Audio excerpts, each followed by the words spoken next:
今天我们在深圳居民楼下吃一个2块钱一串的烫菜，还有均价4元的糖水，6元一条的叉烧果卷，真的太过瘾了！哇塞，这不就是妥妥广式麻辣烫？便宜不说，重点都是左邻右舍，吃啥都特别方便。姐 ，hello， 我又来了，你应该不认识我了。我认识你，没那么漂亮，现在你变漂亮好多了。我变漂亮。来，姐来，这个是薏米面。OK， 太久没吃了，很想念你们家味道啊。你还是一样那么爱笑。我想说了，我就怕你说我嘴甜，我就不敢说。每次来你这里都很开心，一半是因为你，一半是因为吃的。呢度開幾耐啊？應該有11年。大家好，今天我们在深圳城中村吃个糖水烫菜。哦，他们家的烫菜基本上都是2块钱左右啊，糖水是3块钱起啊，涨了1块。哦，先来串牛杂，味道可以啊。它这种像麻辣烫又不像麻辣烫，全部都裹的酱啊，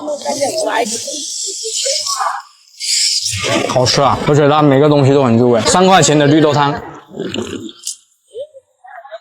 年头才2块钱，哇塞！我们看一下这个面啊，玉米打的面，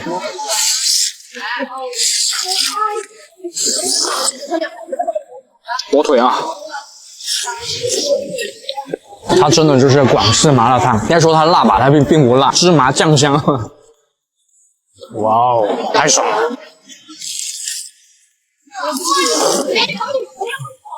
它的面有点软烂，口感会差一点。6块钱的叉烧卷果，汕尾风味，上面这个萝卜干齁咸，非常香，纯大米的味道。另外一个颜色的肠。